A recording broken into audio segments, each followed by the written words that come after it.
This video is brought to you by John Robson Guitar Tuition.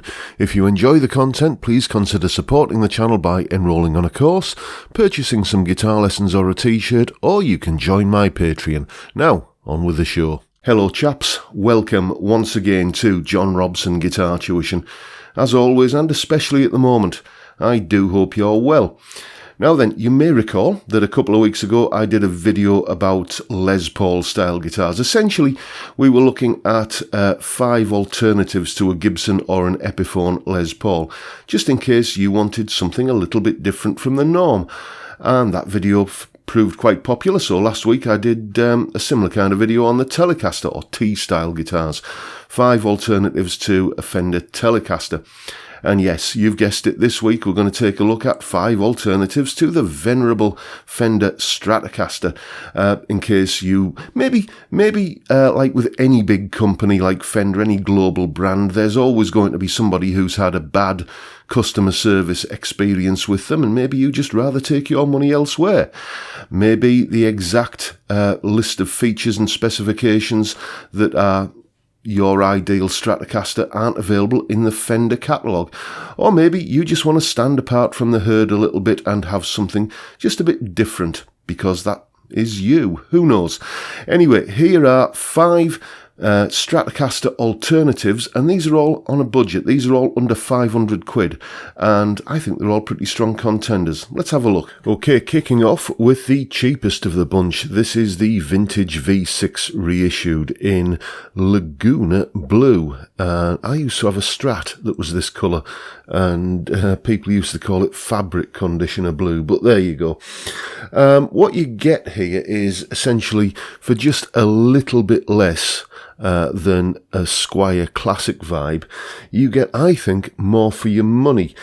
Starting off at the top end, you get locking tuners. And down at the other end of the strings, you get a nice big fat steel Wilkinson tremolo bridge block. And, you know, on the classic vibes, you're just getting the kind of cheap stuff, the pot metal. The other thing about this trem is that's worthy of note. Let's just take a quick look at it here. Where's my mouse? There it is. You can see it looks just like a standard Fender vintage Strat style trem, but it isn't. Trev Wilkinson has done some subtle redesign work to this basic Fender design, and it's all to do with the way that the holes in the bridge block are staggered and the angle at which the strings travel through the bridge block. And that, in conjunction with the locking tuners at the top, give you absolutely rock solid tuning stability. I used to have one of these guitars back in 2009, and it was in the days when I was still kind of using a trem, really, or a little bit anyway, and you could really abuse it. You could do all of the kind of 80s kind of dive bomby sort of stuff on it, and it would always come back in tune. You know, so massively impressed with that. And at the time when I was playing that guitar, I was in a band where the other guitar player had a Fender 50th anniversary limited edition USA Strat. And this little Trev Wilkinson vintage more than held its own in that sort of company. So a very worthy contender here. To be honest, I only really got rid of that guitar because I'd sort of migrated onto Telecasters, and it just wasn't getting played anymore. So I thought I'd rather have the money in my pocket than a guitar hanging on the wall that wasn't getting played. But, you know, if you're in the market for a good Strat type guitar, let's put it this way, if you're thinking of pulling the trigger on a Squier Classic vibe, do yourself a favour and check one of these out first. Moving on, we now have something from the Fender family tree once again, the G&L Tribute Legacy. Now, as I mentioned when we were looking at Telecaster style guitars last week, I think it was, Leo Fender used to appear in G&L ads back in the late 80s, I think it was, saying that G&L guitars were the finest instruments he'd ever made, which I kind of think makes them worthy of, you know, a closer look. Basically, you get everything you expect on this style of guitar. You look at this and you just know exactly how it's going to sound and how it's going to feel. You don't get, like with the I think it was the ASAT that we looked at last week, the Telecaster style guitar. You don't get the magnetic field design pickups, with the adjustable pole pieces, so you can dial in the exact tone you want from the pickups. These are just 3 kind of vintage sounding. I think they're Alnico 5 single coils, 5-way switch, all of the usual expected recipe. You do get a clever little tone wiring circuit that G&L call the PTB, passive treble and bass. I've never really used that feature on the kind of few of these guitars that I've played, and looking online, opinions do vary. Some people say it's absolutely indispensable and they couldn't imagine not having that on a guitar, and other people are saying, well, I can't tell any difference. So try one, play one, see what you think. As I say, I've played a couple of these guitars and they do feel like a much more expensive guitar than the price you can see here. And the same can be said for this next one we're looking at, the Fret King Corona SP. Now, one thing that I've always found with Strats is that the bridge single coil, for my way of playing and for whatever I'm plugged into, is always a little bit shrill, and it seems I'm not alone in that, because, judging by the amount of people who do that tone wiring mod where you can back off the treble on the bridge pickup. And this guitar takes another solution to that problem by whopping a big fat P90 in the bridge position. So you're getting that fatter sounding pickup, but without kind of sacrificing the single coilness of it and going all HSS and slamming a humbucker in there. Now, these guitars, these Fret King guitars, are played by professionals the world over. I mean, you've got Lee Hodgson, who we talked about last week, who is a well-renowned session player and guitar tutor. Same is with Jeff Whitehorn, who I first came across back in the 80s when he was demonstrating for Marshall. He uses a Fret King, well, his own Fret King signature model these days, and look him up. He's been around the block a few times. And another guy who I saw playing one of these, and I don't know his name, but, every autumn I have to sit through Strictly Come Dancing with the missus. That's her favourite TV show. And I noticed last year the guy in the orchestra pit, the guitar player, was playing one of these. You could tell it was one of these by this distinctive crested wave pickguard design. So it does seem that they are, favoured by many working professional guitarists. And, when you look at the sort of price, that's for a pro quality instrument, that's not bad going at all. Now, another way that you can fatten up the bridge pickup on a Strat style guitar is, of course, the way this has been done here, by slamming a humbucker in here. This is the Larry Carlton S7 TS, and I'm assuming that the 3TS stands for three-tone sunburst. I didn't know Larry Carlton had a guitar company until I started researching this vid, and, it does sort of remind me of a Strat-style guitar that I saw him playing in an 80s tuition video. I think that was a Valley Arts guitar, and there's a little nod to the Valley Arts kind of thing here with this headstock shape. What you're getting here at this kind of price is quite remarkable, I think. You're getting a roasted maple neck.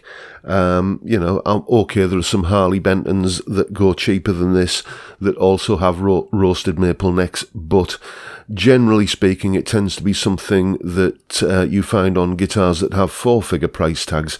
You get abalone dot inlays, which, let's have another closer look at those. It's about as close up as we can get, but yeah, they look reasonably nice there, just classy but understated.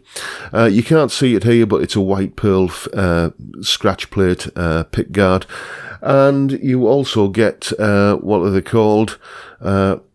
Premium Sire Premium locking machine heads. So, if locking tuners are a thing that float your boat, then this might be one to check out.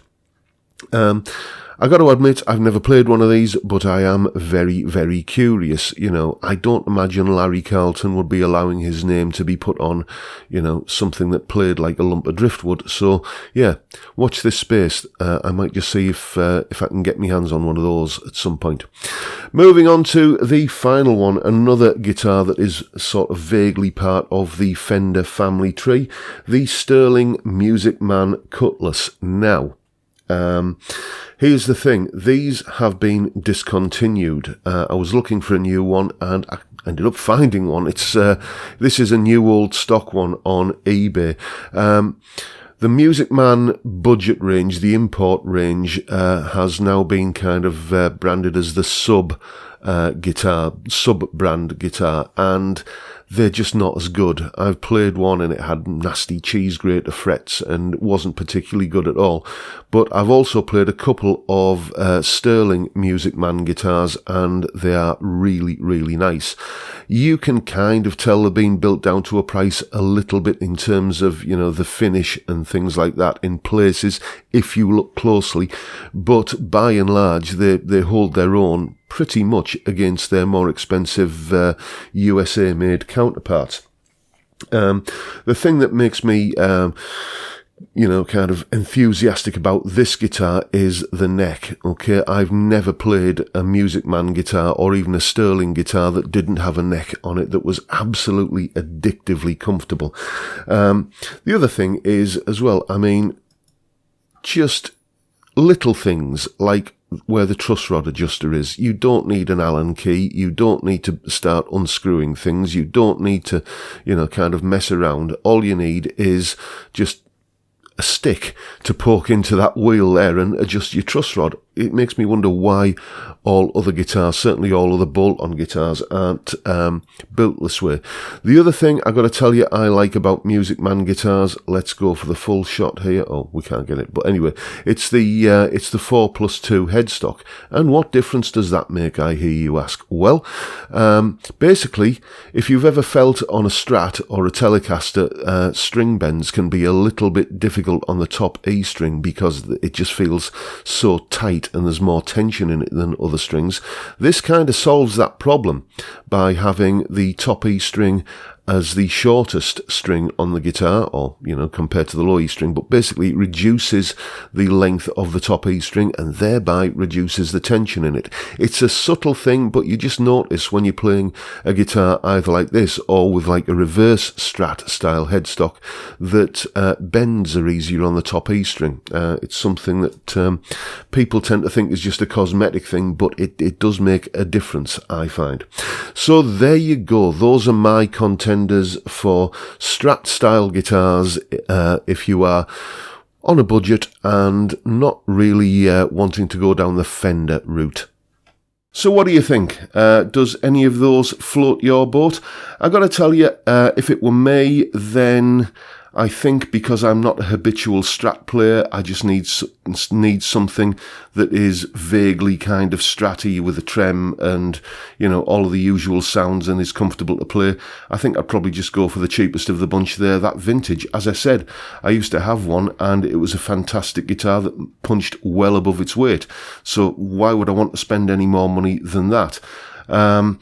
So what do you think? What would be your strong contenders? There are a couple of honourable mentions I will give to maybe the Yamaha Pacifica. Fine Strat style guitar if it's the HSS kind of thing that you're looking for. And you'll notice there are no Harley Bentons on that list there, and you can't really talk about budget guitars without at least giving a nod to that brand. You know, as you know, I've owned a few of those and always been mightily satisfied by them. So there you go. Those are my 5 strong contenders for a Strat style or S-type guitar that isn't made by Fender. or any of its affiliates. And that's pretty much all I've got for you today, folks. Hope you've enjoyed the video and found it informative and useful, and if you have, please hit the subscribe button and the notification bell.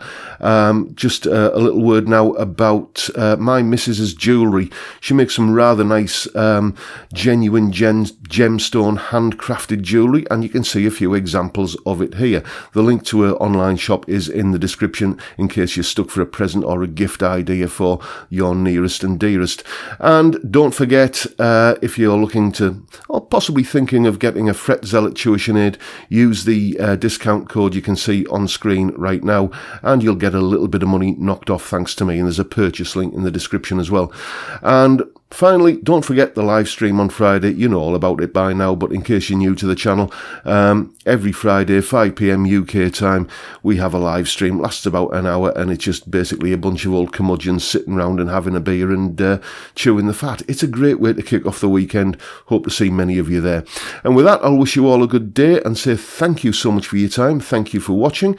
Have a great week and stay well, stay safe, and above all, stay sane. Bye for now, folks.